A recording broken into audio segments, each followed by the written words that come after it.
이 영화의 주인공 송자오와 그의 파트너 마크는 막역한 친구이기도 합니다.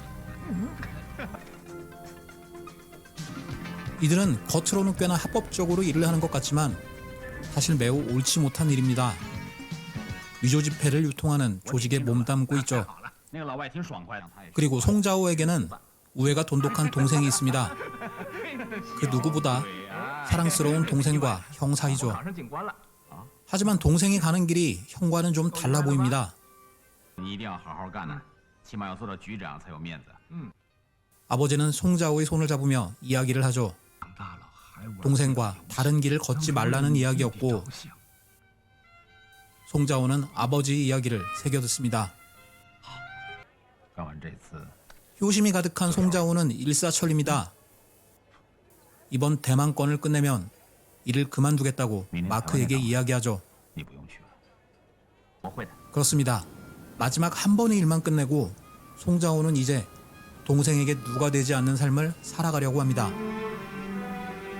하지만 언제나 그 마지막 한 번이 문제가 되죠. 송자오는 담성과 대만으로 가게 되는데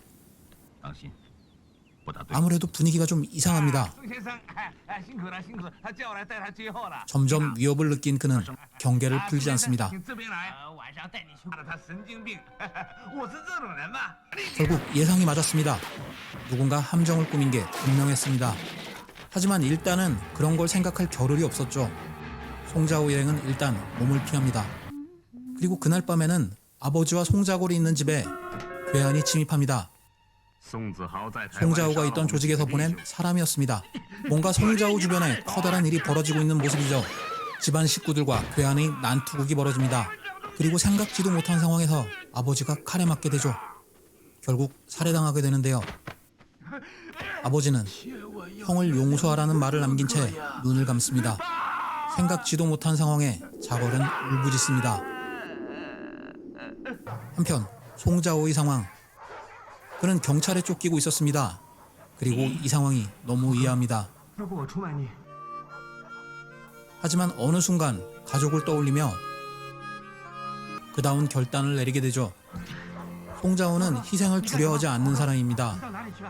담성을 보내고 자신은 그렇게 자수를 택하는데요.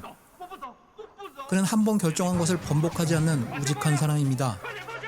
그렇게 자신을 희생하며 제 발로 경찰에 자수합니다. 그리고 대만에서의 이른 아침, 마크는 꽤 심각해 보입니다. 신문의 헤드라인에는 동료 송자오의 얼굴이 보입니다. 강호의 노인은 사라졌다는 오상 감독의 명제는 여기서부터 시작합니다. 송자오도 함정에 빠진 것 같다는 이야기를 들은 마크는 그 녀석이 풍림각에 온다는 이야기를 듣습니다. 마크의 시간이 다가옵니다. 마크의 시간은 느렸습니다. 하지만 속을 알 수 없었고 모든 동선을 예상할 만큼 치밀했습니다. 그렇게 그만의 시간으로 적에게 다가갑니다. 그리고 마크의 표정이 변하며 본색을 드러냈고 적들과 맞이할 때 적들은 마크의 시간으로 들어오게 됩니다. 찰나의 시간이었습니다. 그들은 마크의 느린 시간에서 잠깐 마주하게 됩니다. 악몽 같은 현실이 시작되었습니다. 적들은 춤을 추듯 쓰러져 갑니다. 그는 마에스트로였습니다. 그 공간을 지배하고 있었고 그가 정해놓은 동선에서 오차는 없었습니다.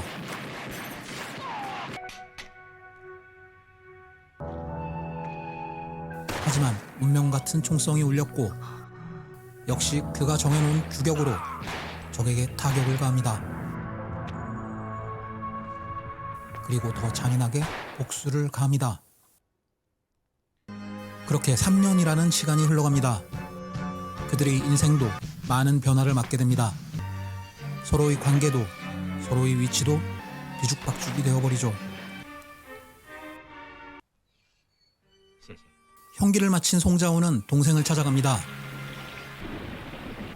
하지만 이미 형제에는 사라진 뒤였죠.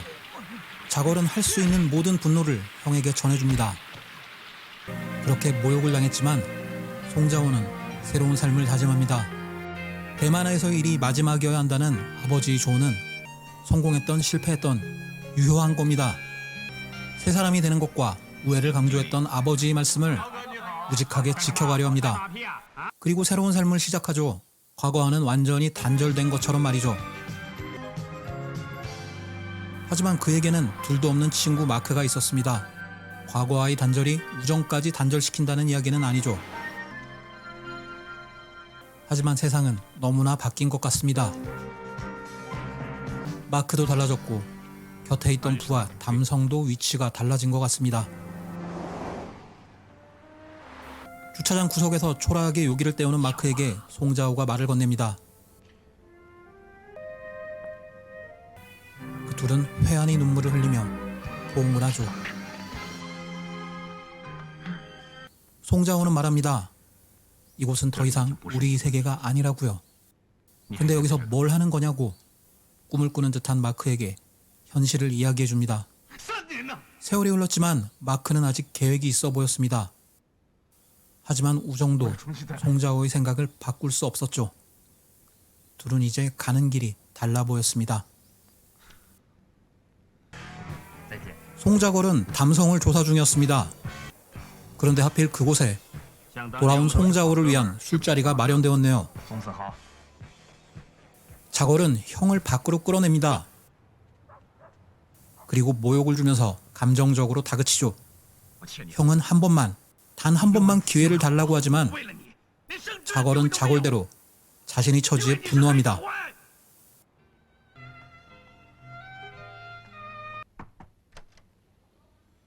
한편 담성은 자리를 내어 송자호와 만남을 가지는데요. 그럴 생각도 없었지만 자걸의 이야기는 송자호를 자극합니다. 그리고 담성에게 똑똑히 경고합니다. 친구와 동생을 건들지 말라고요. 하지만 담성의 모습은 그럴 기색이 없어 보였습니다. 그들은 초라하게 떠나갑니다. 송자호는 그 길로 자걸에게 위험한 상황을 이야기해주지만 돌아오는 것은 동생의 원망뿐입니다. 이미 형의 말을 듣거나 믿을 동생이 아니었죠. 자걸은 결국 적들이 덫에 빠지게 되고 총상을 입고 부상을 당하게 됩니다. 그리고 마크도 예외는 아니었습니다. 집단 린치를 당하고 직접 담성에게 맞기까지 하죠. 홍콩의 야경을 보며 마크는 생각에 잠깁니다.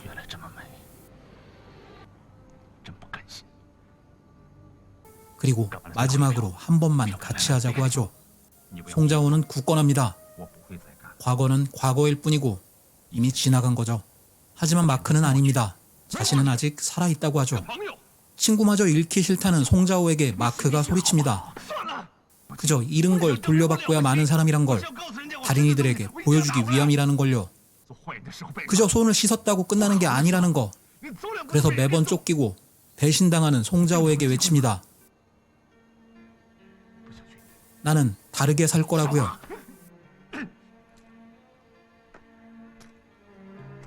그리고 마크는 바로 실행에 옮깁니다. 위조지폐의 원판을 훔치는 거였죠. 비록 불편한 몸이었지만 마크는 기지를 발휘해서 그럭저럭 잘 해냅니다. 그러나 마크 한 명으로는 부족해 보이는 그때 오토바이 소리가 나며 송자호가 나타납니다.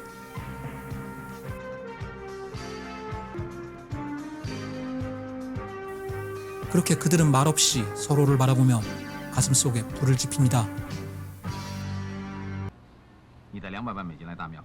하지만 송자호의 굳은 의지가 변한 것은 아니었습니다.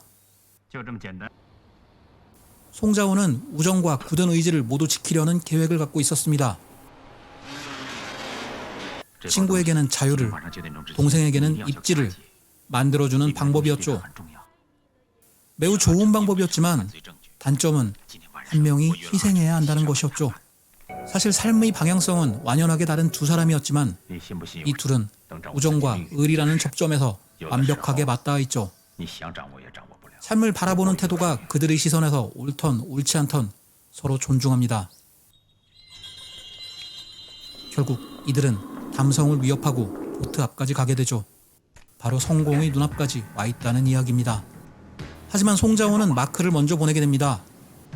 그의 성공은 보트 앞까지가 아니라 동생에게 잡히는 것이었으니까요. 송자호는 그래서 같이 떠날 수가 없었습니다. 그렇게 서로의 가는 길은 달랐던 거죠. 송자걸이 도착했습니다. 하지만 필요 이상의 증오는 늘 실수를 하게 만듭니다. 좋은 계획의 마지막 퍼즐은 동생이 걷어차게 되는데요.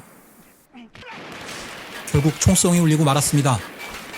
이 총소리를 마크가 듣지 못할 리 없습니다. 총소리에 고민을 하던 마크는 우정과 의리를 선택하며 보트를 돌리게 됩니다. 가슴에 분노와 우정을 꽉 채운 마크는 그들에게 갑니다. 그렇게 마크는 달려와 사정없이 싸웁니다. 그리고 송자호의 얼굴을 바라보며 내가 왔노라는 이야기를 표정으로 말하죠.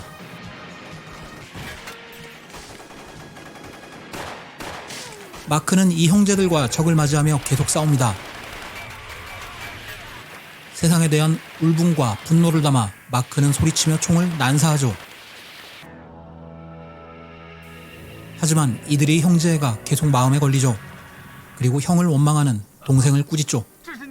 자신은 그렇게 살기 싫다던 송자호가 가고자 한 길에 대해 동생에게 또박또박 이야기해줍니다. 그리고 송자걸은 죽을 때까지 잊을 수 없는 모습을 보게 됩니다.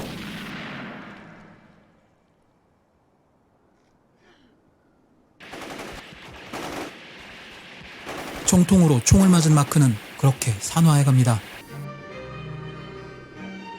자걸은 벌써 형제 간의 우애에 대한 유언을 2번이나 들은 셈입니다. 마크는 아버지도 못한 우애에 대한 이야기를 자걸에게 깊이 각인시켜준 거죠. 분노로 뒤덮인 현장에 경찰이 출동했고 송자호는 담성을 뒤쫓고 있었습니다. 하지만 눈앞에 적이 놓여있지만 송자호에겐 총알이 없습니다. 약을 올리며 경찰에게 다가가는 담성을 뒤로 한 채 자걸은 형에게 총을 건네줍니다. 화해의 의미겠죠. 도망치고 배신당하며 살기는 싫다던 마크를 생각하며 송자호는 방아쇠를 당깁니다. 마크에 대한 복수이자 선물이었죠. 그리고 우직한 송자호는 처음부터 생각한 그의 길을 갑니다. 우정을 생각하고 우애를 회복하면 되는 겁니다. 그렇다면 거칠 게 없으니까요. 모두가 삶을 바라보는 태도는 달랐고 우정과 의리가 이들을 이끌었습니다. 그리고 이들은 전설이 되었습니다. 용본색 이만 마치겠습니다. 감사합니다.